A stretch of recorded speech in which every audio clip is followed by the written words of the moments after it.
6 tempat nyimpen duit yang akan gue jelasin kali ini. Dari ke-6 tempat nyimpen duit ini, ada yang bisa disebut investasi, ada yang enggak. Di mana ajakah itu? Langsung aja ya. Ada celengan ayam, bank, deposito bank, obligasi, reksadana, dan saham. Pertama, celengan ayam. Uang 2 juta yang kita sisihkan ke dalam celengan ayam, 5 tahun kemudian, hampir pasti jumlahnya tetap 2 juta. Alias imbal hasilnya adalah 0% dalam 5 tahun itu. Nggak berkurang, nggak bertambah. Apakah ini bisa disebut investasi? Tentu aja enggak. Yang kedua, bank.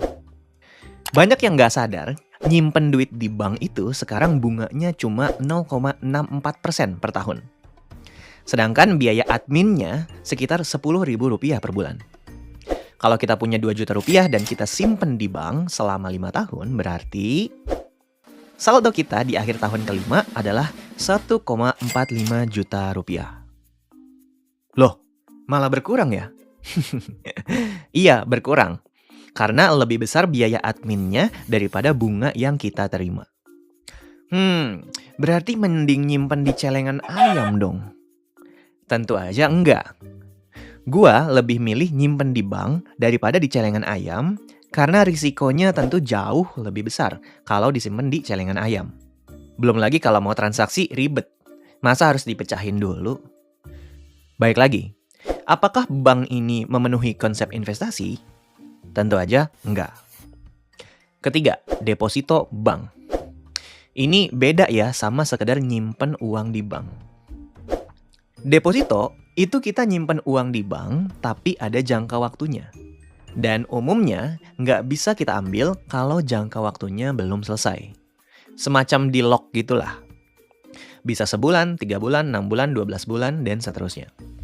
Kalau punya uang 2 juta dan mau ditaruh deposito, pilihannya terbatas. Dari keempat bank besar contoh kali ini, setahu gua ya, hanya Bank Mandiri yang bisa. Karena minimum naruh deposito di situ 1 juta rupiah.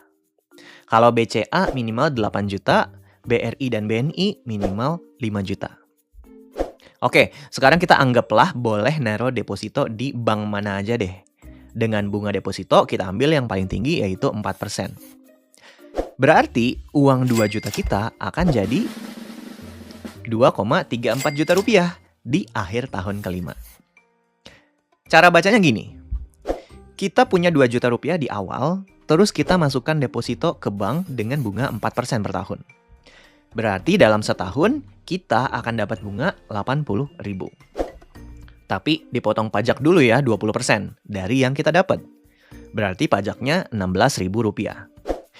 Sehingga bunga bersihnya adalah 64.000. Jadinya saldo kita di akhir tahun pertama adalah 2.064.000 rupiah. Lalu tahun kedua, dimasukin lagi semua duitnya termasuk bunga dan jadilah 2,13 juta di akhir tahun kedua. Dan seterusnya dan seterusnya. Sehingga dalam 5 tahun, uang kita di deposito bertumbuh 17%. Apakah ini bisa disebut investasi? Bisa. Karena duit kita bertumbuh jadi lebih banyak dibandingkan dengan duit kita 5 tahun yang lalu. Keempat, obligasi. Kalau sebelumnya kita minjemin duit ke bank dengan jangka waktu tertentu lalu kita dapat bunga, nah kalau obligasi ini kita minjemin uang ke negara atau perusahaan dengan jangka waktu tertentu. Dan akhirnya sama, kita akan dapat bunga juga. Biasanya lebih tinggi dari deposito, sekitar 6% per tahun.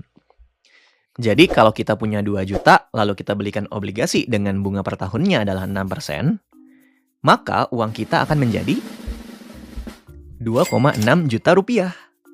Lebih besar sedikit daripada kita masukkan ke deposito. Sebab bunganya memang lebih besar obligasi ya dibanding deposito. Dan pajaknya kalau obligasi itu hanya 10% dibandingkan deposito yang kena pajak 20%. Balik lagi, apakah ini bisa disebut sebagai investasi? Jawabannya iya, karena duit kita bertumbuh. Next, reksadana. Ini agak tricky karena reksadana itu banyak bentuknya.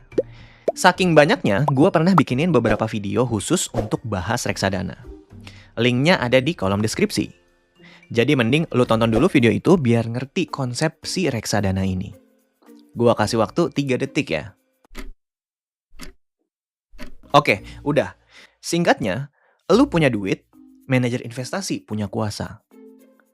Duit lu akan mereka investasikan sesuai dengan keahlian mereka masing-masing. Nanti hasilnya akan dibagi ke lu semuanya. Terus si manajer investasi akan dapat fee karena lu pakai jasa mereka. Simple ya. Berapa sih imbal hasil yang ditawarkan reksadana? Gua coba tanya ChatGPT untuk hal ini. Dia bilang begini, tingkat keuntungan investasi reksadana bisa sangat bervariasi, bla bla bla. Gua akan ambil angka 10% per tahun untuk asumsi perhitungan kita kali ini. Duit 2 juta kita, kalau kita masukkan ke dalam reksadana yang return-nya setahun katakanlah 10%, maka duit kita tersebut akan menjadi 3,2 juta. Lumayan. Dana kita bertumbuh 61% dalam 5 tahun. Kenapa bisa gede banget? Pertama, karena kita asumsi pertumbuhannya adalah 10% per tahun. Dan reksadana itu nggak kena pajak. Makanya nih, di tabel ini nggak ada kolom pajaknya kan? Lumayan. Ini jelas banget ya, reksadana bisa dibilang sebagai instrumen investasi. Lanjut, terakhir. Saham. Saham ini jauh lebih kompleks lagi dari sebelumnya. Tapi kalau kita pelajarin bener-bener sih, nggak sesulit itu. Belajarnya di mana? Terserah di mana aja. Saham dalam 23 tahun terakhir, itu kira-kira naiknya per tahun adalah 10,6%. Kalau teman-teman cari di internet, ya sekitar 10-12% lah rata-ratanya setahun. Kita ambil yang paling tinggi aja ya, 12%. Jadi, kalau kita punya 2 juta dan kita taruh di saham selama 5 tahun, dan imbal hasil per tahunnya adalah 12%, maka uang 2 juta kita akan menjadi 3,5 juta rupiah. Lumayan juga. Umumnya, saham memang return-nya lebih besar daripada reksadana dalam jangka panjang. Dan kalau milih sahamnya benar. Kalau ngasal ya jangan berharap apa-apa ya. Oke, dengan ini jelas ya bahwa saham sangat bisa disebut investasi. Kita coba rangkum ya. Dari ke-6 tempat nyimpen duit ini, yang bukan investasi adalah celengan ayam dan bank. Lalu 4 sisanya yaitu deposito, obligasi, reksadana, dan saham adalah investasi.